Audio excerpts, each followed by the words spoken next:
बिस्मिल्लाहिर्रहमानिर्रहीम। इय्याका नअबुदु व इय्याका नस्तईन। मेरे पाकिस्तानियों, सबसे पहले आपने घबराना नहीं है। ये आवाज़ आने में चंद ही लम्हे, चंद ही घंटे, चंद ही मिनट्स रह गए थे कि जब पाकिस्तान में होने वाले इलेक्शंस के रिजल्ट्स को रोक लिया गया, और ऐसा रोका गया कि अब तक 1 हफ्ता गुजरने के बाद भी इलेक्शन के रिजल्ट फाइनल नहीं हो सके। इसका मतलब ये है कि अभी तक पाकिस्तान के अंदर किसी भी सियासी पार्टी को इस तरह की ऑप्शन नज़र नहीं आ रही कि वो हुकूमत बनाने की पोजीशन में है या नहीं। लेकिन इस इलेक्शंस के अंदर बहुत ज़्यादा सवालात खड़े हो चुके हैं, क्योंकि इसकी ट्रांसपेरेंसी के ऊपर बहुत ज़्यादा उंगलियां उठाई जा रही हैं। और रीज़न ये है कि जिस जिस जगह पे आज़ाद उम्मीदवार बड़े अच्छे मार्जिन के साथ जीते थे, उनको किसी ना किसी तरीके से हरवाया गया है। और उनका ये दावा है कि फॉर्म 45 के मुताबिक जो सबसे ज़्यादा आज़ाद उम्मीदवार जो कि पीटीआई की तरफ से खड़े हुए थे, वो हराए गए हैं, ज़बरदस्ती उनको हरवाया गया है। इस वक्त तक अगर हम बात करें फॉर्म 45 से कंपैरिजन की, तो फॉर्म 45 के मुताबिक पीटीआई का कहना है कि हम 179 या 180 सीट्स विन कर चुके हैं नेशनल असेंबली की, जिसका मतलब है कि वो 2/3 मेजोरिटी के साथ हुकूमत बनाने की पोजीशन में आ चुके थे। लेकिन इलेक्शंस के रिजल्ट को इस तरीके से डिले किया गया और इस तरीके से मैनेज किया जा रहा है कि पीटीआई के जो इस वक्त तक सीट्स डिक्लेयर की हैं इलेक्शन कमीशन ने, वो है 93, जबकि उसके मुकाबले में पीएमएलएन के पास अब तक 80 सीट्स आ चुकी हैं, जबकि पीपल्स पार्टी भी 50 क्रॉस कर चुकी है। इसका मतलब ये है कि अगर कोई भी पार्टी सिंगल हैंडेडली हुकूमत बनाने की पोजीशन में नहीं है, तो क्या वो किस पार्टी के साथ इल्हाक करेगी और क्या वो किसी से इत्तेहाद करके हुकूमत बनाएगी, या अपने हाथ खड़े कर देंगी सब पार्टीज। देखना होगा जी, बड़ी इंटरेस्टिंग चीज़ है। लेकिन आज़ाद उम्मीदवारों के जीतने से और इलेक्शंस को मैनेज करने से ये एक बड़ा मज़े का एक सामने आंसर, एक एलिमेंट पाया जा रहा है कि मीडिया के ऊपर डे बाय डे बड़े अच्छे तबसरे सुनने को मिल रहे हैं। मारिया मेमन कहती हैं कि सलमान अकरम राजा और ओन चौधरी जिस हलके में खड़े थे, वो था NA 128 लाहौर का हलका था। सलमान अकरम राजा के मुताबिक फॉर्म 45 पे वो तकरीबन 50,000 के वोटों की लीड से जीत चुके थे। लेकिन फॉर्म 47 पे जब टोटल किया गया, तो ओन चौधरी को 2.25 लाख वोट दिलवा के मैच जितवा दिया गया, यानी कि इलेक्शन जितवा दिया गया।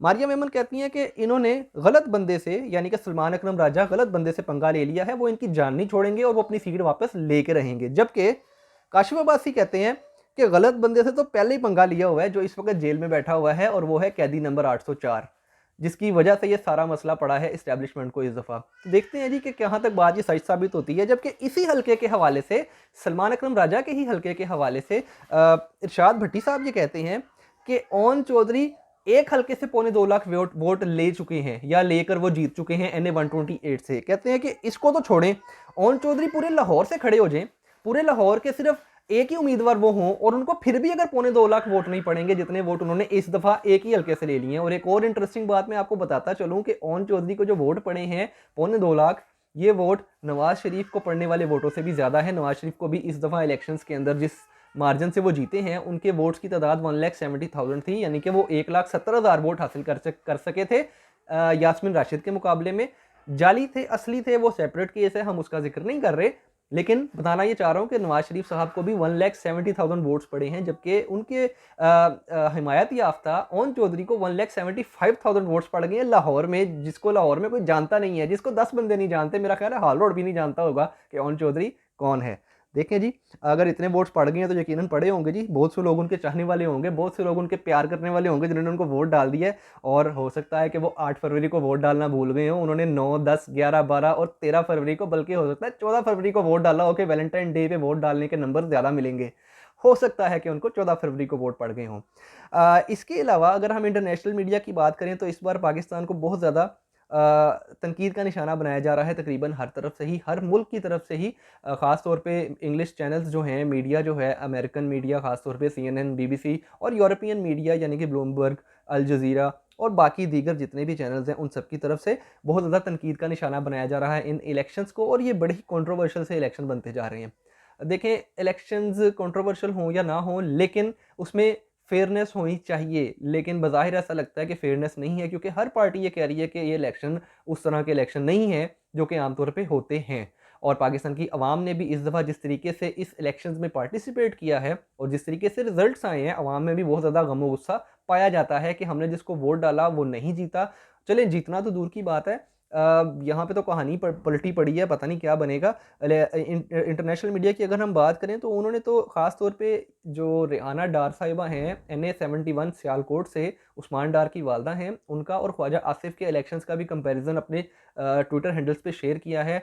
वहाँ पे उन्होंने बड़े बाकायदगी से ये चीज़ें दिखाई हैं और बताई हैं कि इतना ज़्यादा बड़े मार्जिन के ऊपर इलेक्शन रिजल्ट्स को कभी चेंज नहीं किया गया जिस तरीके से यहाँ पे इस बार किया गया है। जनरली आमतौर पे ये होता है कि पाकिस्तान के अंदर इलेक्शंस जब होते हैं तो 2-3 हज़ार 5 हज़ार के वोट्स को ऊपर नीचे किया जाता है या 5 to 10% की धांधली की जाती है, जिसको एक एक्सेप्टेबल लेवल समझा जाता है। लेकिन इस बार तो धांधली का वर्ड छोटा रह जाता है, धांधला भी मेरा ख्याल है वो भी एक छोटा लफ्ज़ है उसके लिए। जो इन्होंने किया है इस दफ़ा, पता नहीं इन्होंने क्या बना दिया है, और उसके लिए कोई ना कोई नई टर्म ज़रूर निकलेगी और आने वाले दिनों में कुछ ना कुछ नया सुनने को ज़रूर मिलेगा। लेकिन अब तक के लिए ये न्यूज़ है कि अभी तक पाकिस्तान में किसी ने भी अपनी हुकूमत नहीं बनाई है, किसी ने भी अभी तक हुकूमत के लिए हामी नहीं भरी है। बड़ी पार्टी सारी की सारी परेशान है कि किसको इत्तेहादी बनाएं और किसको इत्तेहादी ना बनाएं, और हर बंदा ही परेशान है। देखते हैं जी पाकिस्तान के लिए क्या होता है। आने वाले दिनों में देखेंगे कि ऊँट किस करवट बैठता है और हुकूमत किसकी बनती है। अब तक के लिए इतना ही। मेरा ये चैनल पॉलिटेनमेंट देखना ना भूलिएगा, इस पे आपको एंटरटेनमेंट के साथ साथ न्यूज़ भी प्रोवाइड करता रहूँगा और आपको ऐसी-ऐसी न्यूज़ बताऊँगा कि जो आपको आम चैनल से सुनने को बिल्कुल नहीं मिलेगी। अब तक के लिए इतना ही।